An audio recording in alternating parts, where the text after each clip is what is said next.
নমস্কার বন্ধুরা, সুপ্রিয়া কিচেনে আবারও আপনাদের সবাইকে স্বাগত জানাই। আজকে দেখুন বন্ধুরা, হাতে পটল নিয়েছি। এই পটল দিয়ে খুবই সামান্য কিছু উপকরণ দিয়ে আর একদম খুব কম সময়ের মধ্যে একটা দই পটল রেসিপি আপনাদের সাথে শেয়ার করব। তো প্লিজ বন্ধুরা, আপনারা ভিডিওটা না কেটে প্রথমের থেকে শেষ পর্যন্ত দেখবেন। আমার সঙ্গে থেকে আশা করছি আপনাদের ভালো লাগবে আর আপনারাও কিন্তু খুব সহজে বাড়িতে বানিয়ে খেতে পারবেন। আর যে সকল বন্ধুরা ইউটিউবে এখনো নতুন, আপনারা চ্যানেলটিকে সাবস্ক্রাইব করবেন আর ফেসবুক থেকে দেখলে ফেসবুক পেজটাকে ফলো করে আমার পাশে থাকবেন। প্রথমে আগে পটলগুলো আমি কেটে নেব।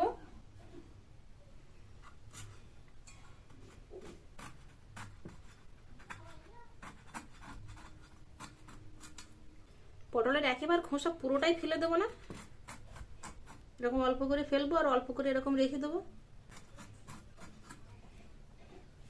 ছাড়িয়ে ধুয়ে তারপরে কাটবো। পটলগুলো কাটার পরে জল দিয়ে ধুয়ে নিয়েছি, এবার দুচালা করে নেব। ঠিক এরকম করে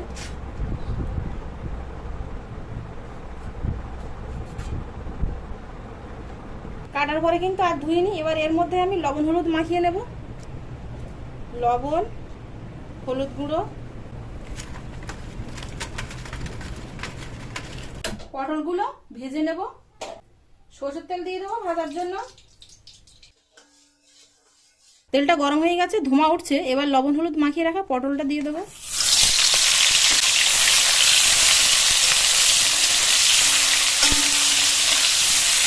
এই সাইডে আমি টমেটো কুচি নিয়েছি আর কাঁচা লঙ্কা কুচি আর আদা কুচি, এগুলো একসাথে মিক্সারের মধ্যে দিয়ে পেস্ট করে আনবো।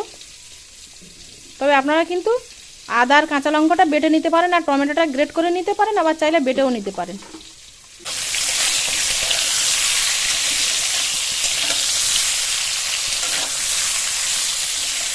দই পটল বানাবো, তার জন্য এখানে দেখুন দই নিয়েছি। আমি দইটা ফাটিয়ে নিয়েছি, এক বাটির একটু কম নিয়েছি। এর মধ্যে মশলা দিয়ে মিশিয়ে নেব।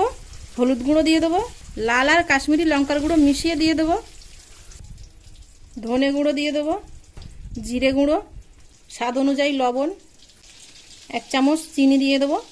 চিনিটা দিলে কালারটাও খুব সুন্দর আসে আর নিরামিষ রান্নার কিন্তু স্বাদটাই সম্পূর্ণ পাল্টে দেয়। সব কিছু মশলা দিয়ে ফাটিয়ে নেব। পটলগুলো হালকা এরকম ব্রাউন কালার করে ভেজে নিয়েছি, এবার তুলে নেব।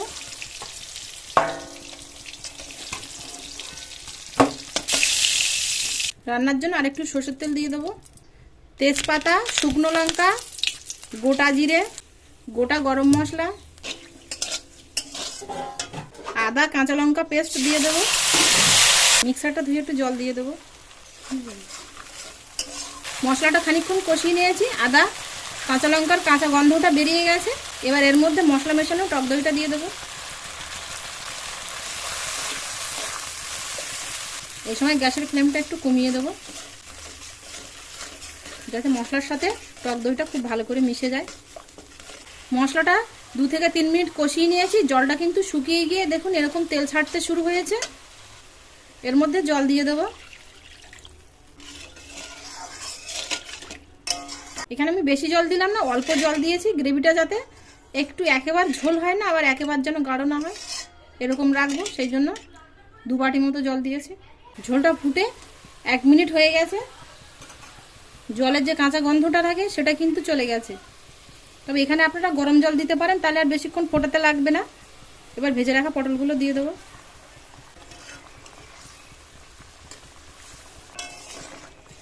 ঝোলটা ফুটে ফুটে দেখুন ঠিক এরকম গায়ে গায়ে হয়ে আসছে। একেবারে কিন্তু ঝোল নেই, আবার একেবারে আটা হয়ে যায়নি। এবার এর মধ্যে বেটে রাখা গরম মশলা দিয়ে দেবো।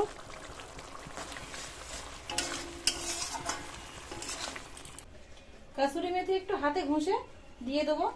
দইয়ের মধ্যে যদি যে কোনো দই রান্না করলে তার মধ্যে যদি একটু কসুরি মেথি দেওয়া যায়, তাহলে দেখবেন ফ্লেভারটা খুব সুন্দর আসে। তবে এখানে আপনারা ধনেপাতা কুচি দিতে পারেন, তবে ধনেপাতা কুচির থেকেও কাসুরি মেথির ফ্লেভারটা সত্যি খুবই হবে আর দইয়ের সঙ্গে তো দারুণ মিশবে। এবার বন্ধ করে দেবো, গ্যাসটা নামিয়ে নেব। ভাত, পরোটা, রুটি সব কিছুর সাথে খেতে পারবেন এই রেসিপিটা। আর সত্যি অসাধারণ হয় খেতে নিরামিষ রেসিপি। যারা খান আপনাদের জন্য তো দারুণ উপহার একটা। আমার পুরাতন ও নতুন বন্ধুদের আমার এই রেসিপিটা কেমন লাগলো অবশ্যই কিন্তু কমেন্টে জানাবেন। যদি ভালো লাগে তাহলে প্লিজ বন্ধুরা পাশে থাকা বেল আইকনটি ক্লিক করে দেবেন পরবর্তী ভিডিও সবার প্রথমে দেখার জন্য, আর আপনাদের বন্ধুদের সাথে প্রচুর প্রচুর শেয়ার করবেন। এতক্ষণ আমার সঙ্গে থাকার জন্য আপনাদের অনেক অনেক ধন্যবাদ। আবারও দেখা হচ্ছে আপনাদের সাথে পরে নতুন কোনো রেসিপিতে। ততক্ষণ আপনারা সবাই ভালো থাকবেন ও সুস্থ থাকবেন।